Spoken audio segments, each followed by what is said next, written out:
Hello, everyone, and welcome back to Klonoa 2. He timed it to it again. I'm glad I can amuse you so. Hello, everyone. My name is Klonoa. This is my second game. Was it a second game or was the GBA game out at that point? Oh, I bet don't if you know. look hard enough, someone somewhere has hijacked Klonoa's model to do a VTuber account. That's such a good idea. Klonoa's adorable. Or just do like the same species and make like a Cabot VTuber of you. Do you know what? Do you know what's underrated? Theme park levels, Funfair levels. No one ever talks about them. Well, they're so rare. There we go. They don't make very let's many go, guys. Let's go. Top 10 Funfair levels in video games. Number 10. This game. We're not that kind of channel. We're not Watch Mojo. Watch BrainScratch. Yes, watch BrainScratch.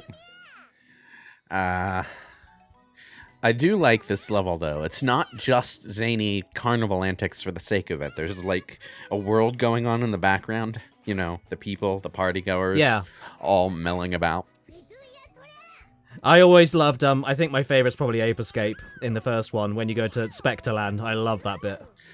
You know, I've never played the first Ape Escape. Not extensively, anyway.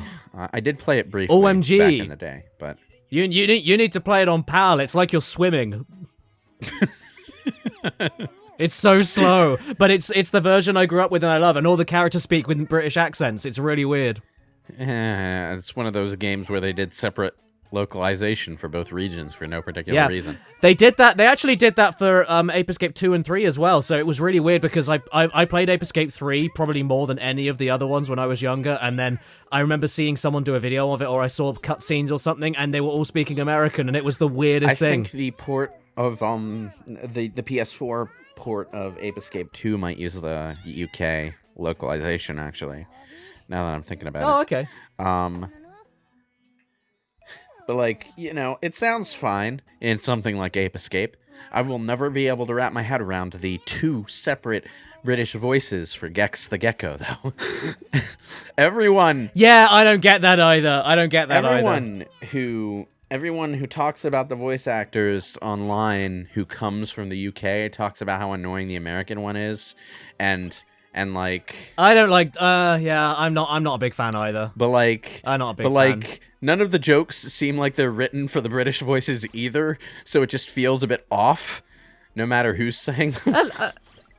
Believe it or not, there is a bit of localization in terms of just an example in the beginning cutscene for Gex 3D.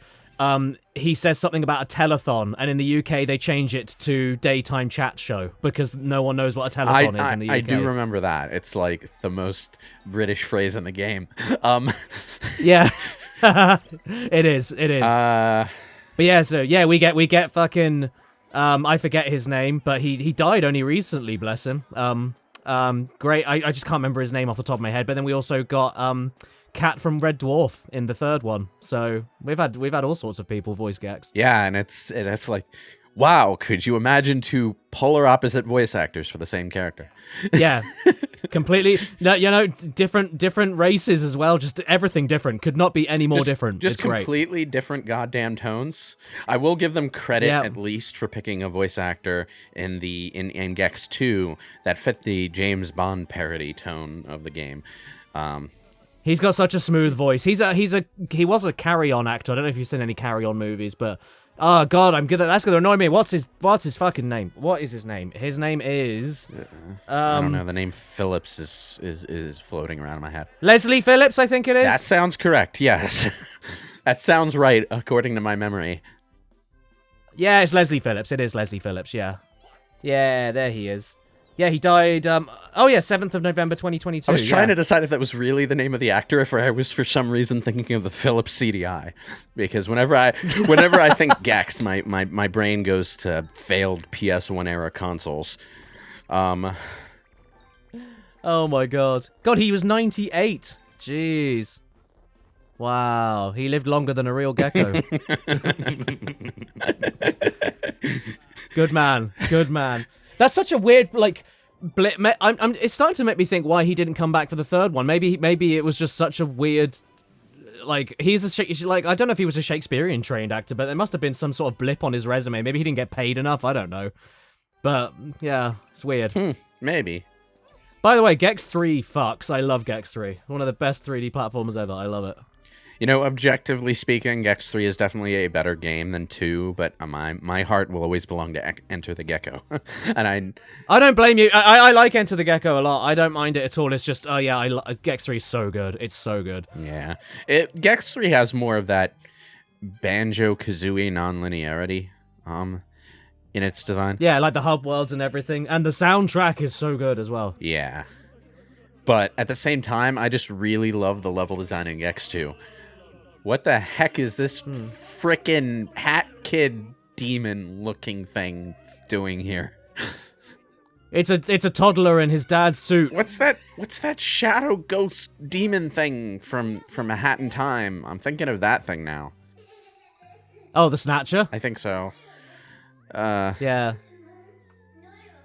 Shout out to my boy Youngtown who voiced the Snatcher. Oh, really?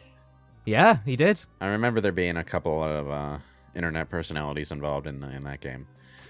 Yeah, he completely killed it. He knocked it out of the park. It was a very memorable character.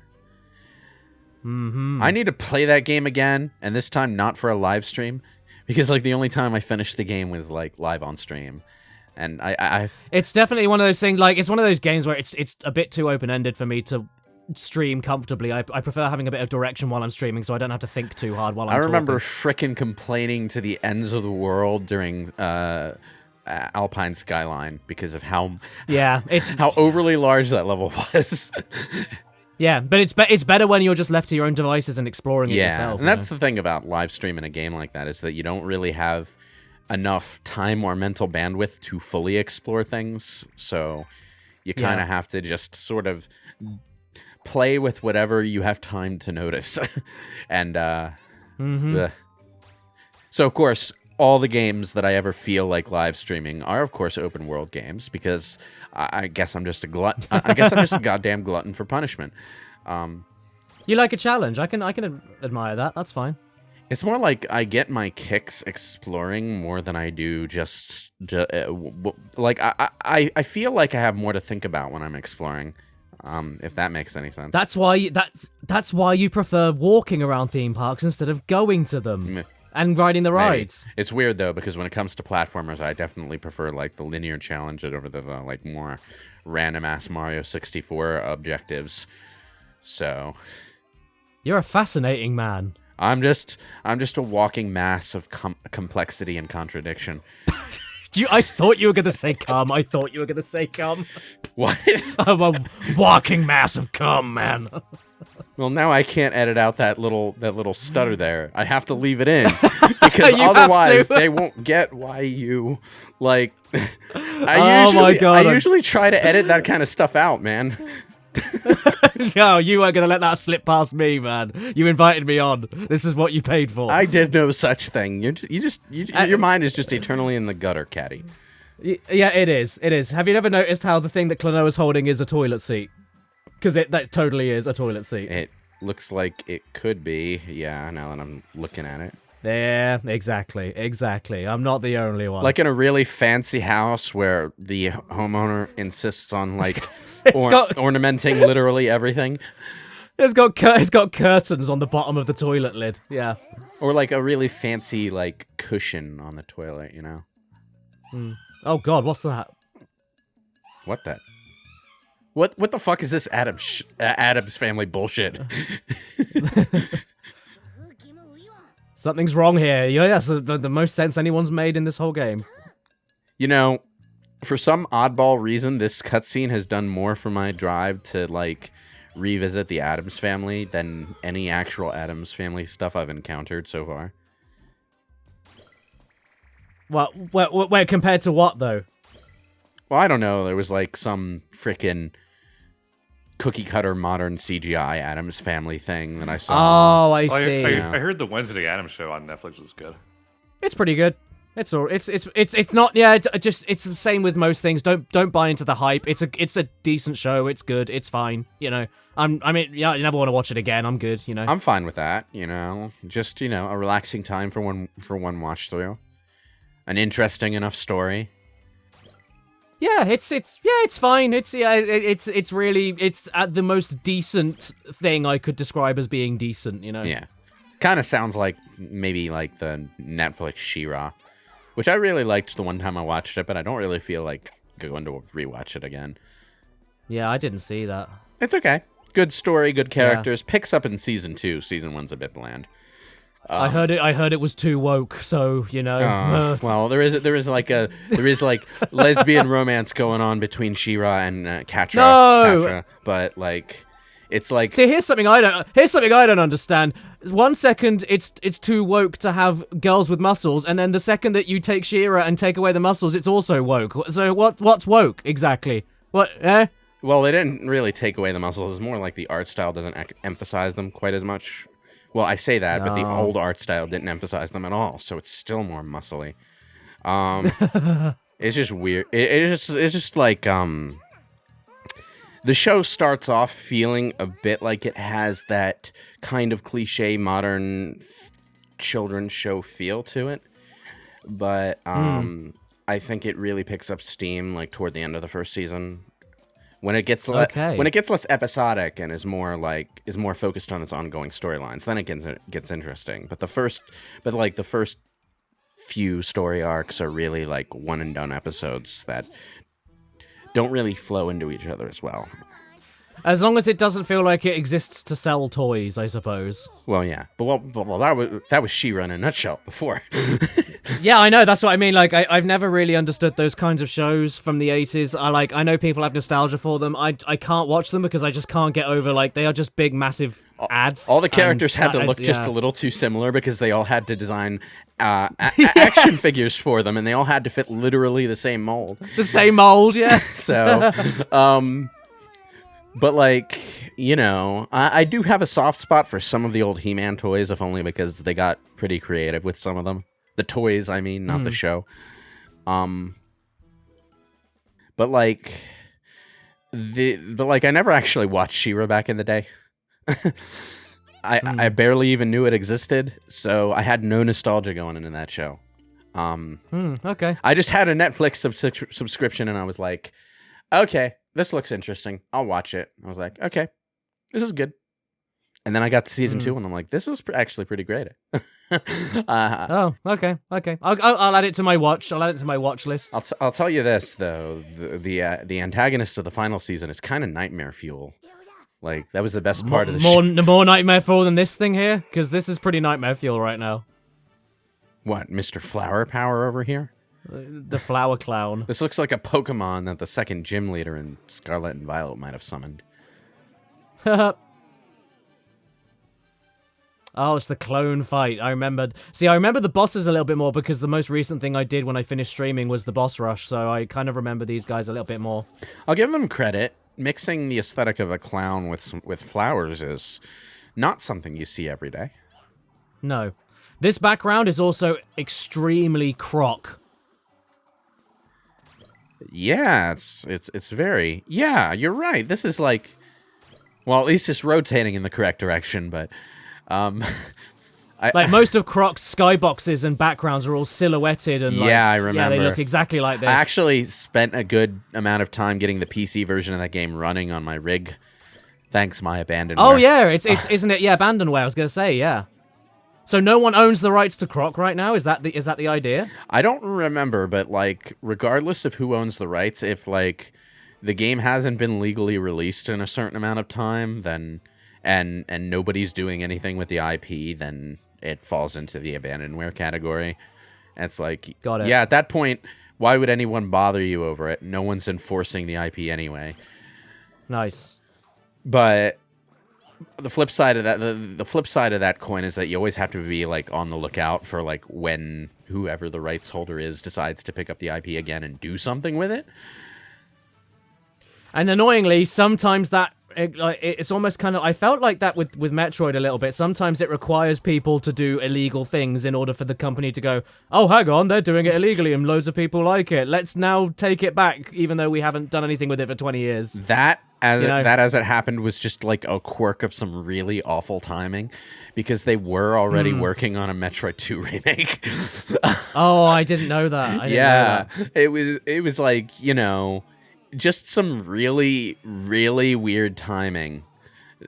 But fortunately, it seems everyone involved on both sides of that managed to more or less get what they wanted, because the negative PR didn't affect them too badly.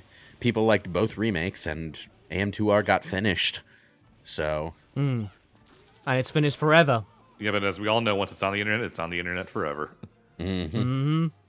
Doesn't matter who takes it down, it's always going to be somewhere. Well, I mean, Nintendo isn't going to, like, work very hard at guarding their IP in that respect, because they are definitely, they don't see it as a real threat, but they have to be seen as doing something. Otherwise, precedents, lawyer speak, blah, blah, blah. It's kind of bullshit, but it is what it is. So basically, everybody needs to download Croc, and everyone needs to play it and mod Bowsette into it, and then whoever owns Croc will then get really upset, and then they'll be like, hey, we were working on Croc game the whole time, and then there'll be another one. Why Bowser? Why not Yoshi? Wasn't that the... Oh, Bowsette. No, Bowsette. Oh. Yeah. Huh. That's an interesting Just make the most, just like... Bowsette with the Tomb Raider backpack.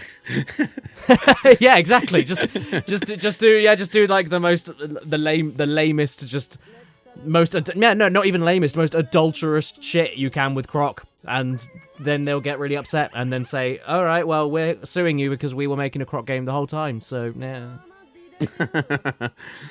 Oh well. Okay, so what's with this wacky ass airship? It's a wacky ass airship. It looks like a fucking Star Wars prequel fighter. Like one of the Jedi starfighters with the weird circular wings. Oh, it does, with the circle thing on it, and then the ship becomes detached from the circle. Yeah. And then they leave the circle in space and never find it again. So why was the circle there? I think it was like an auxiliary propulsion system, so they don't use up the fuel that they need for the actual fighting part. Right. Big waste of taxpayers' money. Well, I don't know. That's basically how like actual space rockets in the real world work. I suppose, yeah. I suppose. And they do look very fun. So I'm okay with tax dollars going into spaceships. Well, there is a reason to push, space travel and space exploration in the long term, but that's getting into what the hell? Did you just drop the holy material? What the fuck? Okay. You know what? The space rocket talk might actually be relevant now. We gotta head over to Rocket Town, get that spaceship working, ram it into a meteor. Yeah, the Mommet House. Okay. There you go. It's a spaceship. What's with this fucking mustache horse, man? And why is it so creepy to me? See, all that does to me is confirm that that's where his nostrils are, and I didn't need to know that. It's a freaking round, like, stalker eyes from Persona 4 that this guy's got going on. Mm-hmm. Ugh. Can he actually look straight, or does he have to look at you sideways with each eye to see you? His mouth is turned in the wrong direction. This is severely creeping me out. Also, does he even have hands?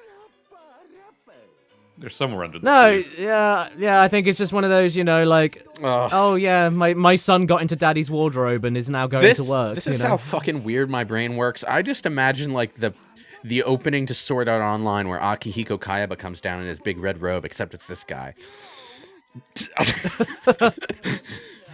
Man. I like the watermelon balloons up there. Watermelon?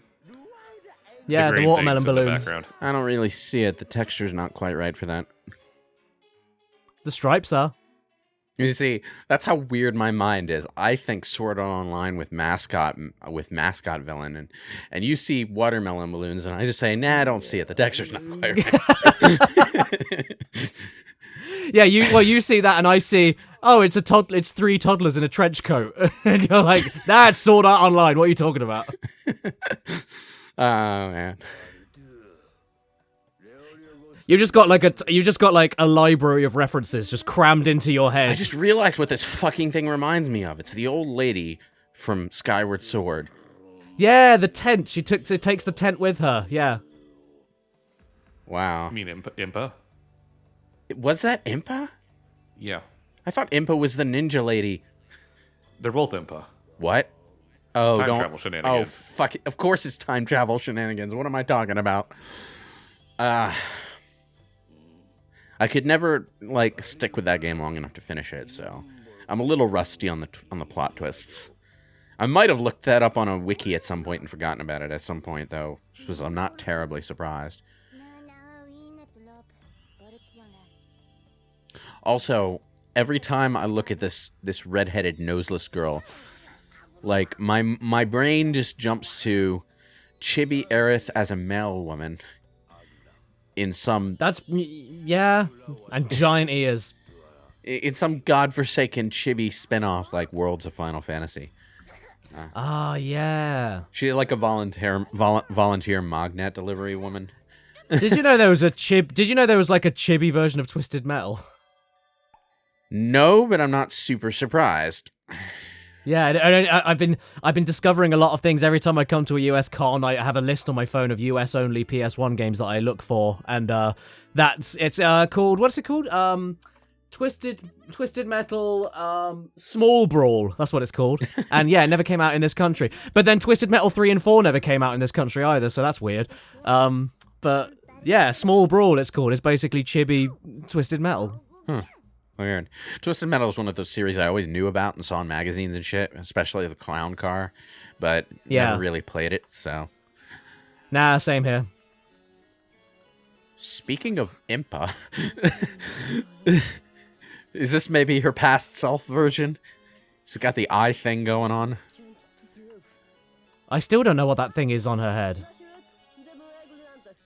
Well, like, the Sheikah emblem is an eye. Oh, it is, isn't it? Yeah. You see it all over the place in Breath of the Wild. Sheikah is one of those things in Legend of Zelda that like was always implied to have massive lore behind it, but then rarely ever did anything in game until Breath of the Wild. So I could never figure out where the hell they fit in.